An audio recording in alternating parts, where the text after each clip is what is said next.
Você sabia que o Papa Francisco já teve uma namorada? E que ele só tem um pulmão? Parece mentira, mas esse foi o Papa mais humano que já passou pelo Vaticano.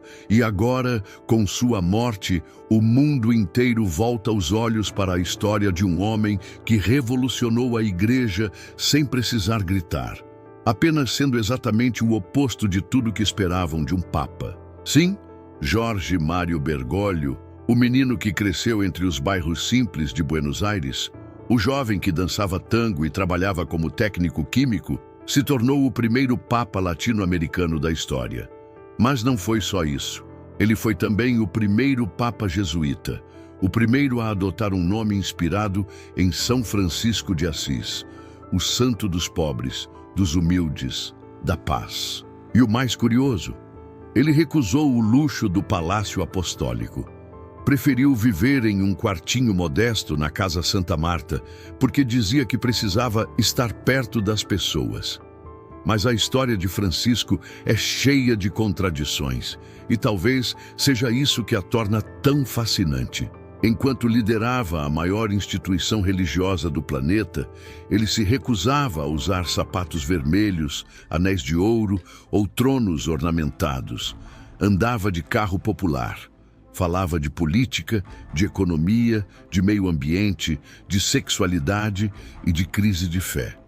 Defendia imigrantes, dialogava com outras religiões e até pediu desculpas pelos erros da própria Igreja. E isso, claro, incomodou muita gente. O Papa Francisco foi um líder amado por muitos e criticado por outros tantos. Seus posicionamentos sobre temas delicados como homossexualidade, casamento de padres, mulheres na igreja e justiça social causaram verdadeiros terremotos dentro do Vaticano. Enquanto alguns o viam como o Papa do povo, outros o acusavam de progressista demais. Mas Francisco não se calava. Ele dizia que preferia uma igreja acidentada por estar nas ruas do que uma igreja doente por estar trancada. E aqui vai mais uma curiosidade que poucos sabem. O Papa Francisco fez uma promessa, em 1990, de nunca mais assistir televisão. E cumpriu. Durante mais de 30 anos, não viu um único programa. Segundo ele, a decisão veio depois de assistir algo que ofendia sua alma. Desde então, usava o tempo livre para ler, estudar e refletir. Talvez por isso, mesmo com a idade avançada, ele mantinha uma rotina rígida. Acordava às 4 da manhã, dormia às 21 horas e sempre fazia uma sesta de 40 minutos. Mas talvez o fato mais curioso de sua vida seja esse. Aos 21 anos, ele sofreu uma grave infecção respiratória e teve parte de um dos pulmões retirado. E ainda assim, viveu até os 88 anos. Um símbolo de resiliência, fé e humanidade. Um homem comum que chegou ao posto mais alto da Igreja Católica sem perder o brilho nos olhos e o senso de humor. Sim, Francisco adorava contar piadas e fazer comentários espirituosos. Em um encontro com jovens, chegou a brincar.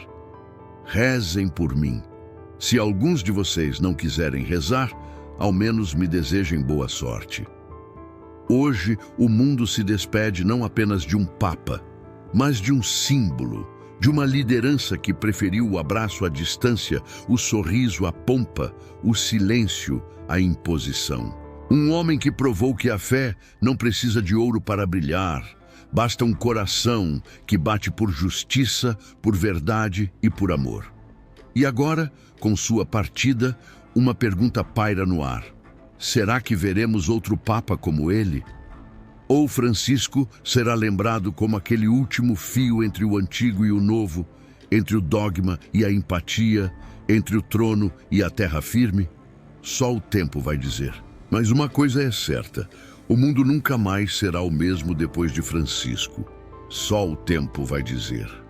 Mas uma coisa é certa, o mundo nunca mais será o mesmo depois de Francisco, porque Francisco não foi apenas um Papa, foi uma mensagem viva, um lembrete de que é possível liderar com empatia, sem levantar muros, sem vestir coroas de ouro, sem se esconder atrás da pompa. Ele mostrou que a fé não precisa gritar para ser ouvida, que o poder não precisa humilhar para ser firme, que a igreja pode e deve andar descalça entre os pobres. Enquanto outros se trancavam em palácios, ele caminhava entre os invisíveis. Enquanto muitos evitavam polêmicas, ele tocava nas feridas do mundo. Falou de refugiados, do meio ambiente, da ganância, da exclusão, da necessidade urgente de amar mais e julgar menos. E agora que sua voz se silenciou, o eco do que ele representou parece ainda mais alto. O que vamos fazer com esse eco? Ignorar? Aplaudir e seguir em frente? Ou permitir que a história de Francisco se transforme em semente e não apenas em lembrança?